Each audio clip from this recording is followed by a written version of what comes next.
¿Sabías que el 60% de tu calefacción se escapa por las ventanas? Cambia a ventanas con certificación Passive House diseñadas para viviendas de consumo casi nulo. Renoven dispone de un centro exclusivo de fabricación de estas ventanas único en Navarra. Además, disponemos de instalaciones en toda la zona norte para ayudarte a ahorrar en calefacción.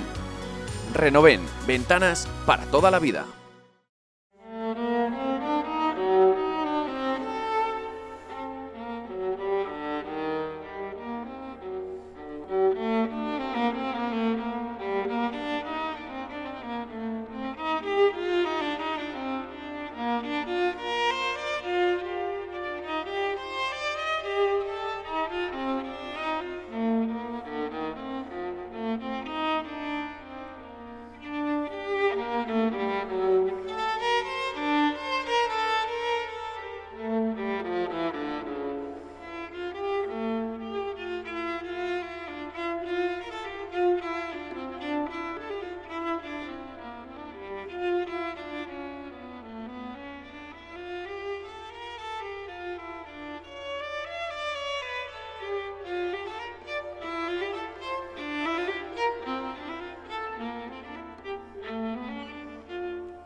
Isabel Villanueva Sáenz de Pipaón, violista que no violinista.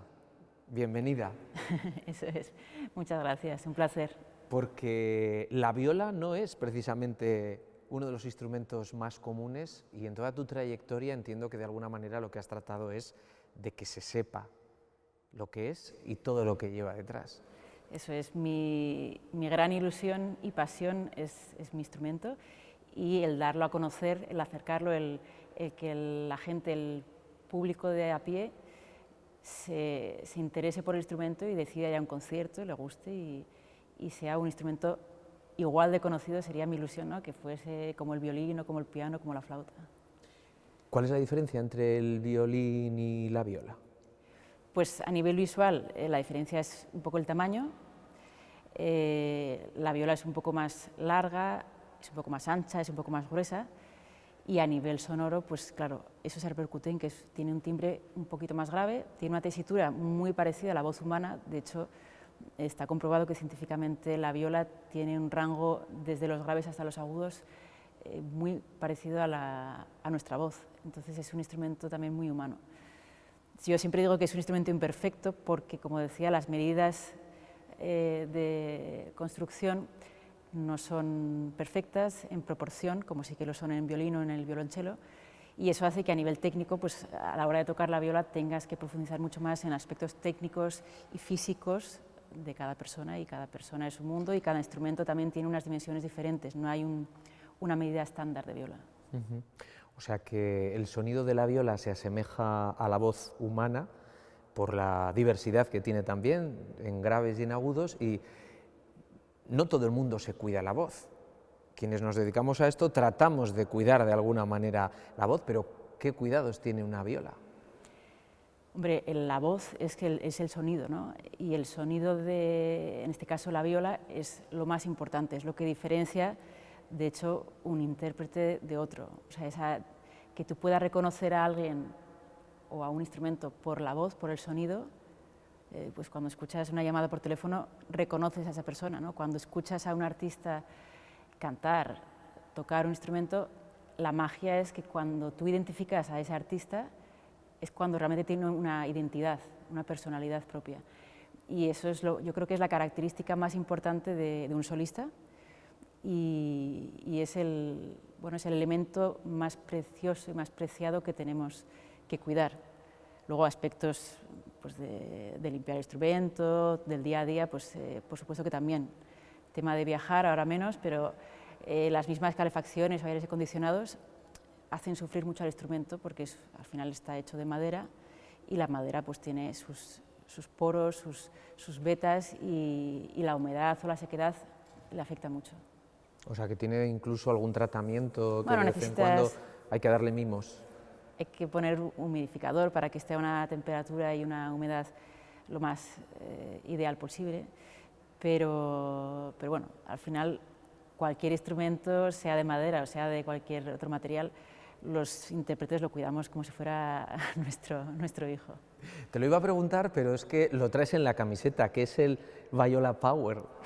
Hombre, el Viola Power era indudable que tenía que venir con esta camiseta, además el diseño es de mi amigo Miquel Urmeneta, y Viola Power es un movimiento, porque yo digo que es un movimiento social de músicos y concretamente de violistas para defender nuestro instrumento y que, bueno, que de alguna forma nos sentamos unidos. Ahora mismo es a través de estas camisetas, pero mi idea es poderlo desarrollar, este proyecto, y lo que decía, crear una comunidad a nivel internacional, que ya la hay.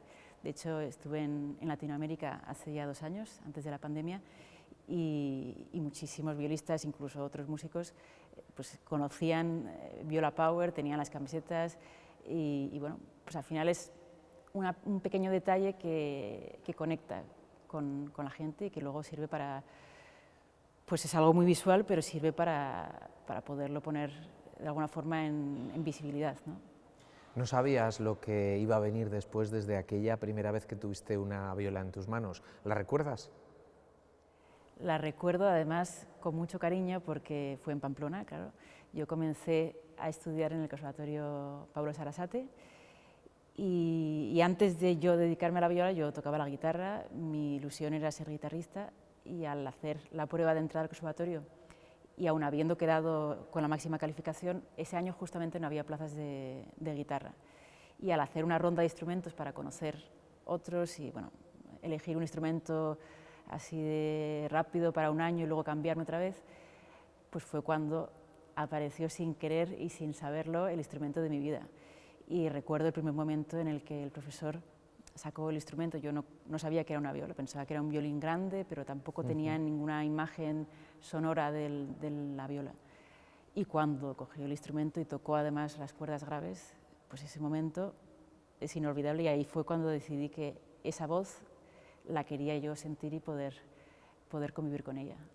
¿Y a la guitarra le das de vez en cuando La su guitarra la tengo momento? con todo mi cariño y de hecho continué hasta los 14 años con la guitarra, hice ambos instrumentos paralelamente. Pero una vez empezando ya con la viola y viendo todas las posibilidades que había de un instrumento poco conocido y que tenía tanto potencial, pues me fascinó y además esa aventura de descubrir el instrumento, el repertorio, las posibilidades, vamos, me fascinó, como digo, desde el principio y a los 2 o 3 años de comenzar con la viola ya tenía claro que yo quería ser violista. Claro, uno echa la vista atrás y dice, una persona que se ha dedicado a la música, me da igual que el piano, que la viola, que la guitarra, de manera profesionalizada, siempre se ha dicho que aprender a tocar un instrumento tiene algo de sacrificio. ¿Eso es verdad? Pero tiene un sacrificio en el sentido de que tiene una dedicación muy temprana, muy alta, ¿no? A nivel de horas y de profundidad y de madurez, cosa que normalmente pues, la gente, los niños de 9, 10 años no están dedicados a una actividad tan intensamente, ¿no? Como puede ser actividad que puede ser artística o puede ser deportiva. En las disciplinas como el deporte o el arte en general, la danza, la música, hay una dedicación necesariamente temprana para poder desarrollar unas cualidades que luego cuando tienes 20 años ya las has pasado, ya las has desarrollado y entonces es cuando vienen los resultados. Pero para que lleguen esos resultados hay una constancia, hay un tesón, una ilusión mantenida y son valores que hoy en día son muy difíciles de conseguir, pero son fundamentales para desarrollar el arte. Pero te perdiste amistades, te perdiste momentos familiares, te has perdido momentos de la juventud por tener que estar dedicada a esto. Pues la verdad que no. No. Es verdad que ha habido épocas o etapas de X periodo de meses o de años que sí que me he centrado en lo que yo quería centrarme, no por obligación ni mucho menos. He disfrutado todo lo que he querido, he estudiado todo lo que he considerado y sigo estudiando, por supuesto, Entonces, más que una dedicación y un trabajo, es una forma de vida. O sea, una vez que sabes que la música, en mi caso, y que la viola es mi vida, yo hago de mi profesión mi pasión. O sea, no es ningún sacrificio en ese sentido. Es una dedicación, como digo, muy intensa y que, bueno, que también tiene un punto de gusto, ¿no? O sea, puede sonar un poco extraño, pero que disfrutes con el trabajo, con ese sacrificio, con esa dedicación intensiva, luego tiene una recompensa a nivel humano y a nivel, sí, sobre todo a nivel humano, pues es como una recompensa contigo mismo, ¿no? De algo que realmente quieres y solamente tú sabes reconocer el trabajo que lleva detrás. Uno se pone a estudiar, se pone a interpretar, empieza a ajustarse el traje del instrumento a uno mismo, a una misma, y llegan las colaboraciones, llega el crecimiento, llega una orquesta. Eso en tu caso fue de alguna manera lo primero, porque ahora te enfrentas al público sola con tu instrumento. ¿Cuál es la diferencia? ¿Es mejor empezar dentro de una orquesta y conocer el entramado interior para luego ya buscar tu momento? Pues mira, yo pienso que es muy importante probar todos los tipos de formaciones y de colaboraciones a nivel artístico, porque nunca sabes a lo que vas a finalmente dedicar, y que ahora mismo en el siglo XXI todo el mundo no vive de una sola cosa, necesita hacer varias cosas, ¿no? Yo sí que empecé en el conservatorio, por supuesto, empecé a tocar la viola en grupos o en una orquesta. Mi primer concierto como solista fue a los 14 años y ese momento también fue decisivo en mi carrera. Fue en el Auditorio Príncipe Felipe de Oviedo y recuerdo que tenía muchísima ilusión por sentir ese momento en el que yo estaba en el escenario, la orquesta me acompañaba y cómo iba a sentir esa ocasión. Y realmente eso fue un antes y un después, o sea, aún reafirmé más mi deseo de ser violista y de poder dedicarme a tocar conciertos como solista. Pero las experiencias dentro de una orquesta o en formaciones de cámara o en formaciones de recital o incluso otras colaboraciones multidisciplinares, etcétera, pienso que son muy importantes y no es que quiten importancia, sino que aumentan tu desarrollo artístico. Son muy importantes para explorar otros repertorios, para estar en distintos lugares musicales que luego te hacen sentir la coherencia con todo lo que haces, ¿no? Porque cuando tocas de solista también estás de alguna forma haciendo música de cámara con el resto de músicos, no es que estés tú sola y el resto te acompañen, estás haciendo música con más gente, o sea, nunca estás solo. ¿La viola desde cuándo es solista? Porque no fue así desde el principio. Bueno, la viola tiene una historia de película, porque la palabra viola y lo que representa el instrumento es el origen de todos los instrumentos de cuerda frotada.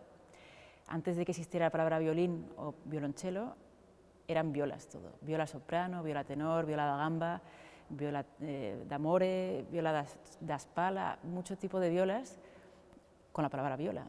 Y la viola que conocemos hoy en día se ha quedado como la viola media, o lo que entonces era viola contralto, pero bueno, es un instrumento que empezó, pues eso, con todos los instrumentos de cuerda frotada, pero que por las razones que comentaba al principio de la estructura de la arquitectura del instrumento no se desarrollaron, también porque el registro, como digo, es un registro medio, y eso, cuando empezaron a desarrollarse los públicos, las salas, había más gente, el sonido tenía que llegar más lejos, pues los instrumentos que más llegaban era el agudo y el más grave. El medio pues, se quedó un poco sin desarrollar a nivel de técnica. Eso no quiere decir que no hubieran solistas, pero no se dio tanta importancia.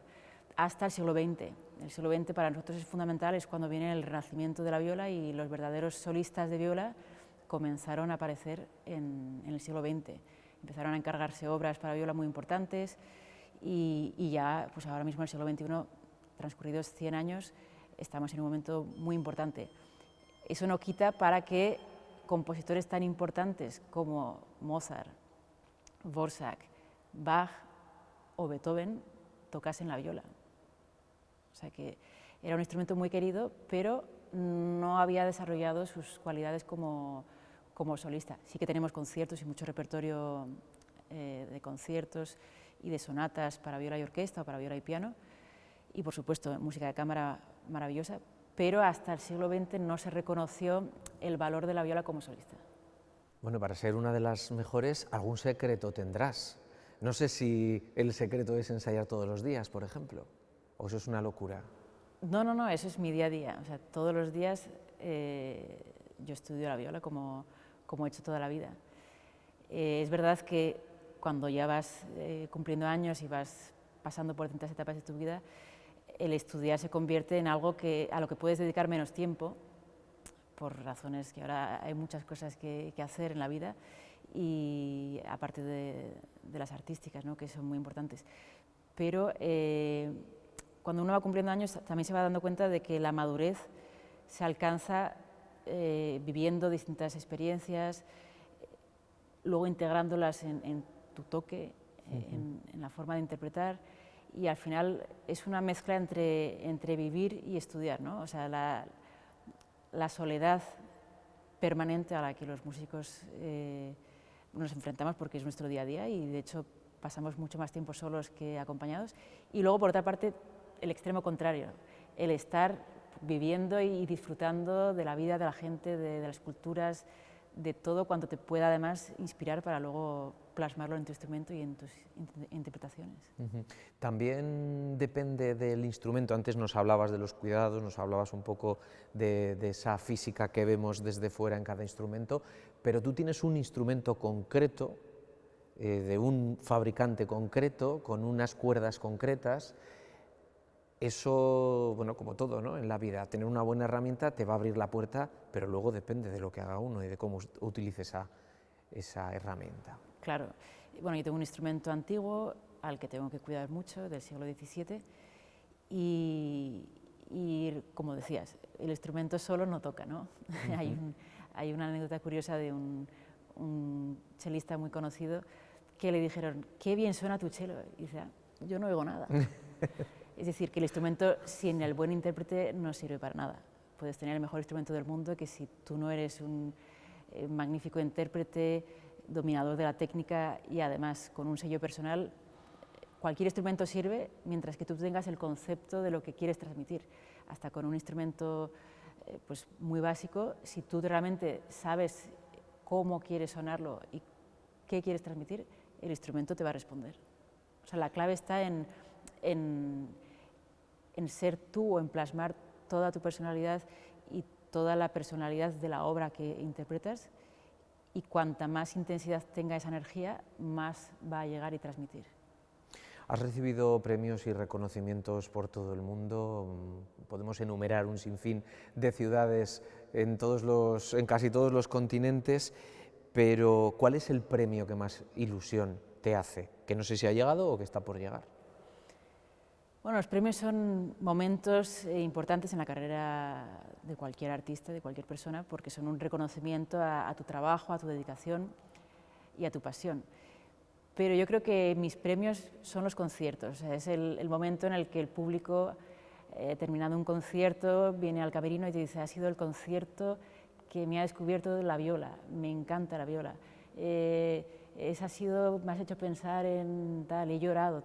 Esos para mí son premios muy valiosos y que espero que continúen viniendo, porque cada concierto en directo es totalmente mágico. Entonces, eso para mí son los premios. Habrás tenido momentos divertidos, momentos no tan amables, no sé si algunos desconcertantes, porque con tanto viaje te habrá pasado de todo, hasta perder las maletas. Por ejemplo, pues tengo una anécdota, perdiendo las maletas en Moscú. Hace ya en el 2013 me presentaba a un concurso de viola muy importante y era en enero, además, menos 18 grados, llegué a Moscú, maletas perdidas, solamente tenía la viola y las partituras en un maletín y no tenía absolutamente nada más, y el concurso comenzaba al día siguiente. Pues fíjate, o sea, con menos 18 grados y toda la ocasión fue que, bueno, salí además en el Conservatorio de Tchaikovsky de Moscú, una de las salas más importantes que hay, y tuve que disculparme en mi primera ronda porque yo iba con un vaquero, una camisa además rota, y al final tenía unas botas que me quité para salir con calcetines, que era lo menos molesto. Y claro, todo el mundo iba con sus trajes, era un concurso, como decía, muy importante, abierto al público, Y mi primera actuación fue viola sola y además explicar al público que, bueno, que me presentaba así porque me habían perdido las maletas en un temporal, de hecho, en Frankfurt. Y de hecho el concurso fue bien porque fui avanzando en las fases, había 4 fases, ya para la segunda recuperé las maletas, recuperé mis vestidos, mis trajes, fui a la peluquería, aparecí otra vez, el público quedó asombradísimo, o sea, fue aparte de musicalmente una experiencia muy importante en mi carrera, a nivel de anécdota, de aventura, pues fue también unas peripecias bastante curiosas. Y logré pasar hasta la final, de hecho gané un premio, y me acuerdo que bueno, fue una semana muy intensa y psicológicamente muy difícil, porque cuando uno ya está preparado para ir a un lugar, a un concurso, a un acontecimiento, pues con las cosas bastante claras, y de repente se te descolocan, tienes que reaccionar muy rápido para que no baje tu concentración y a la vez te puedas acoplar a lo que se viene. Entonces, he aprendido mucho al viajar a pues, adaptarme a todo lo que pueda suceder. Cualquier circunstancia tienes que estar preparado y tienes que saber desarrollarte y ponerte en el lugar que corresponda. ¿El mundo de la viola es de hombres o de mujeres? Yo creo que no tiene género. La música tampoco tiene género y, por tanto, lo que al final importa es lo que se oye. Cuando no escuchas la viola, ¿qué tipo de música te gusta? Pues la verdad que me gusta mucho tipo de música, me encanta el flamenco, me encanta la música electrónica y son los 2 géneros que más escucho, la verdad. ¿La música clásica sigue siendo impopular, ya es más popular? ¿A dónde quieres que llegue la música clásica?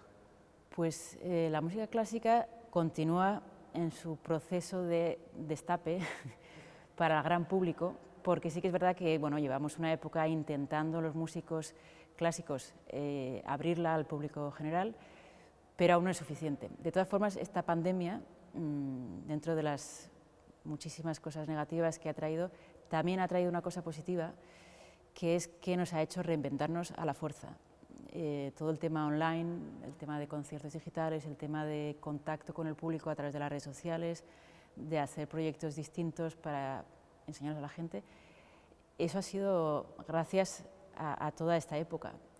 Y yo creo que estamos en un mundo de exploración ahora mismo, en Sol 21, el mismo proyecto que acabo de hacer, Signos, es un proyecto de exploración más allá de la música y más allá de la danza, en este caso, porque está uniendo 2 disciplinas que tienen mucho que ver, pero que nunca se habían integrado como se han integrado en este caso, ¿no? Que al final es un concierto de viola coreografiado donde el intérprete no está quieto en un sitio como habitualmente estamos, sino que además tiene un discurso físico a la vez que sonoro. Entonces, eso es muy complejo porque es un reto para el intérprete, pero yo creo que es una experiencia y que es un nuevo camino dentro de los muchos que hay y que habrán. Isabel, ¿tendremos segunda edición de Reclassics? Porque fue una iniciativa que verdaderamente acercó la música clásica a todos y nos hiciste sentir, a los que pudimos acompañarte en alguna de esas interpretaciones, de aplaudir a rabiar, de sentir, de emocionarte. Fue una buena experiencia. Fue una muy buena experiencia y sobre todo poderla sacar como primera edición en un año tan complicado como fue el año pasado, pues fue dentro de todas las tensiones, evidentemente, y todo el trabajo, ¿no? La responsabilidad que teníamos, pues lo sacamos adelante y nos sentimos orgullosos. Y te digo que sí, va a haber una segunda edición con novedades, eso también lo digo, y muy pronto os contaré noticias. ¿Cómo es organizar un evento de estas características en tu casa? Pues la verdad que, siendo el panorama como era, fue muy complicado, porque, bueno, primero que desarrollar un evento de cero es algo muy complejo y requiere de mucho tiempo, de muchas personas y de mucho apoyo también, ¿no? Externo. Con lo cual necesitamos hacerlo en equipo grande y también con parte de equipo y de apoyos externos. Y como digo, ha sido una experiencia, claro, yo normalmente estoy y siempre he estado en el plano de artista, pero ahora en el plano de gestora también. Es un mundo muy interesante de conocer. Yo creo que todos los artistas deberían de conocer, aunque sea un poco, cómo funciona el mundo desde los ojos de una promotora o de un gestor, porque hay muchísimos aspectos que no se tienen en cuenta habitualmente, incluso uno mismo, ¿no? Y ya sabiendo qué es lo que está en el otro lado, no es como las cámaras, estamos aquí, pero detrás hay unas cámaras, hay un equipo, hay una producción, hay un desarrollo. Es muy importante para ver el panorama completo. Eso también puede dar muchas pistas a la hora de desarrollar incluso nuevos caminos, como los que decía, ¿no? en la música clásica o en otros géneros. No sé si las novedades del Reclassic de este año te van a dar ese paso de alguna ilusión, de mezcla de instrumentos, no lo sé. Sea lo que sea, estoy seguro de que lo vamos a disfrutar igual. Y no sé si esto te hace sentirte de alguna manera también profeta en tu tierra. Hombre, ese era mi sueño, ¿no? Hacer un festival en mi tierra y poderlo desarrollar, poderlo compartir y poder proyectar mis ideas y mis ideales artísticos poco a poco y poderlos hacer crecer en mi tierra. O sea, que sea un festival made in Navarra. Eso es mi ilusión y poder además reivindicar los artistas y todos los grandes artistas internacionales universales que hemos tenido, que son muchos y que merecen además ser reivindicados todos los años.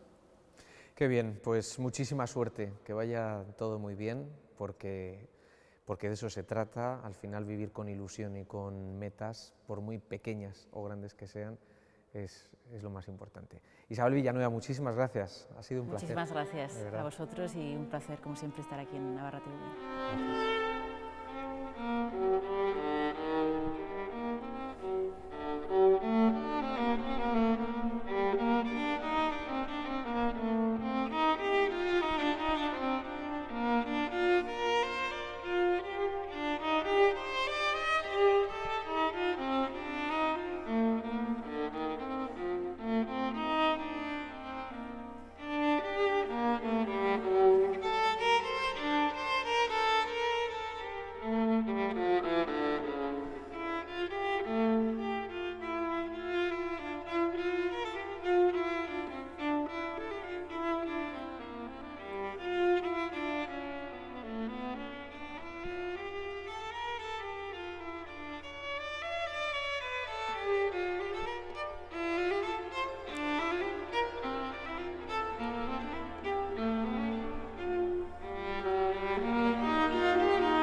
¿Sabías que el 60% de tu calefacción se escapa por las ventanas? Cambia a ventanas con certificación Passive House diseñadas para viviendas de consumo casi nulo. Renoven dispone de un centro exclusivo de fabricación de estas ventanas único en Navarra. Además, disponemos de instalaciones en toda la zona norte para ayudarte a ahorrar en calefacción.